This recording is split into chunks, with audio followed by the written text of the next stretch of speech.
Assalamualaikum warahmatullahi wabarakatuh.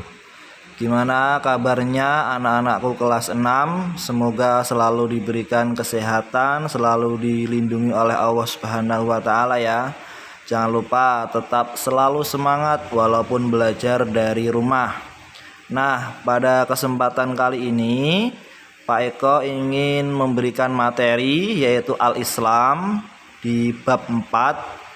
Temanya adalah bersuci dari hadas besar. Silahkan nanti anak-anak ditonton dan disimak, diperhatikan baik-baik penjelasan dari Pak Eko ini agar anak-anak bisa memahami kaitannya dengan bersuci dari hadas besar. Yang pertama akan kita bahas adalah pengertian hadas. Apa sih hadas itu anak-anak? Hadas adalah keadaan tidak suci yang dialami manusia sehingga menyebabkan terhalangnya untuk melaksanakan ibadah seperti sholat, membaca Al-Quran, dan lain sebagainya. Kemudian ada macam-macam hadas. Nah, ternyata hadas dibagi menjadi dua macam. Yang pertama ada hadas kecil dan yang kedua ada hadas besar. Yang pertama kita bahas hadas kecil. Jadi pengertiannya adalah hadas kecil itu keadaan seseorang tidak suci. Agar seseorang itu menjadi suci maka ia harus berwudu. Jadi dalam hadas kecil untuk mensucikannya dengan cara berwudu. Kemudian hal-hal yang menyebabkan seorang berhadas kecil itu apa aja? Tuh ada 4. Yang pertama, keluarnya sesuatu dari kubul atau dubur, yaitu lubang alat kelamin atau anus. Yang kedua, bersentuhnya kulit antara laki-laki dan perempuan yang bukan muhrim dengan tanpa adanya pemisah. Ketiga, hilang akal, mungkin disebabkan karena mabuk, pingsan, atau tidur dan sebagainya. 4. Menyentuh kubul atau duburnya, alat kelamin atau anus anak Adam dengan telapak tangan sebelah dalam, baik miliknya sendiri atau orang lain. Nah, jadi kalau ada penyebab tersebut maka anak-anak berarti sudah termasuk hadas kecil dan harus berwudu. Yang selanjutnya yaitu hadas besar. Apa itu hadas besar? Hadas besar adalah keadaan seseorang tidak suci, dan supaya ia menjadi suci maka ia diwajibkan mandi, dan jika tidak ada air atau berhalangan bisa diganti dengan tayamum. Itulah pengertian dari hadas besar.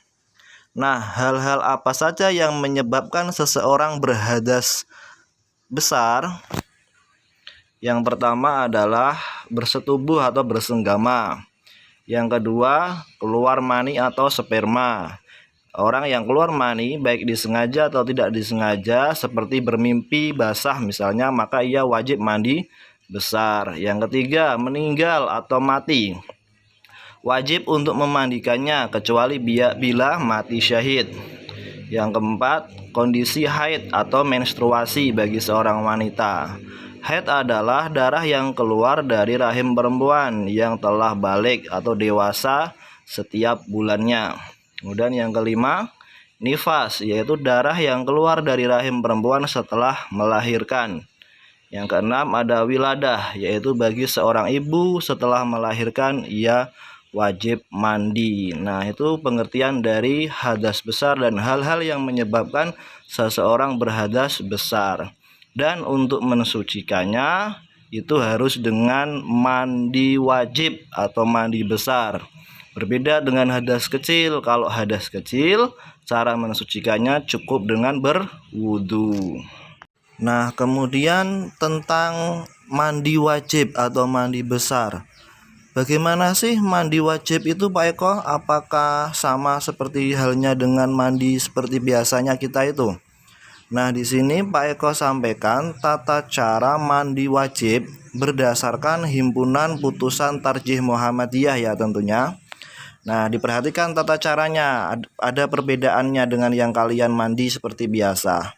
Yang pertama, berniat dengan ikhlas karena Allah.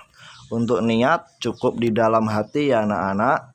Misalnya saya niat mandi wajib karena Allah Subhanahu wa taala. Nah, tapi mengucapkannya itu sebelum masuk ke kamar mandi. Yang kedua, mulai dengan mencuci atau membasuh kedua tangan. Selanjutnya, mencuci kemaluan dengan tangan kiri. Ingat ya, tangan kiri.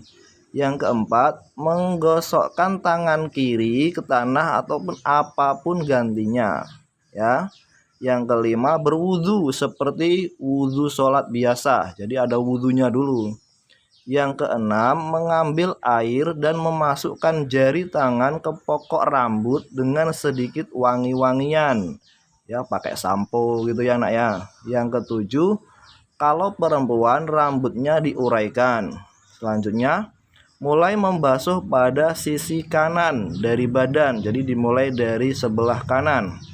Yang kesembilan, menuangkan air di atas kepala 3 kali dan meratakan air atas badan semuanya. Jadi di atas kepala 3 kali dulu baru diratakan. Yang ke-10, badan digosok-gosok ya anak-anak, disabuni yang bersih. Yang ke-11, membasuh kaki dengan mendahulukan yang kanan dari yang kiri. Dan yang terakhir, jangan lupa tidak boleh berlebih-lebihan dalam menggunakan air. Nah, itulah tata cara mandi wajib yang sudah ditentukan oleh Himpunan Putusan Tarjih Muhammadiyah. Nah, demikian tadi penjelasan Pak Eko berkaitan dengan hadas besar. Semoga bisa dipahami ya anak-anak. Nah, setelah itu jangan lupa ini Pak Eko beri tugas untuk mengerjakan uji kompetensi Romawi 1 dan 2. Ada di halaman 61 dan 63. Buat latihan aja ya anak-anak. Dikerjakan di buku paket.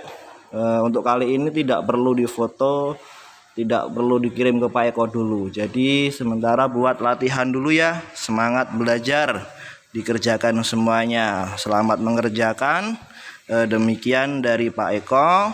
Terima kasih. Wassalamualaikum warahmatullahi wabarakatuh.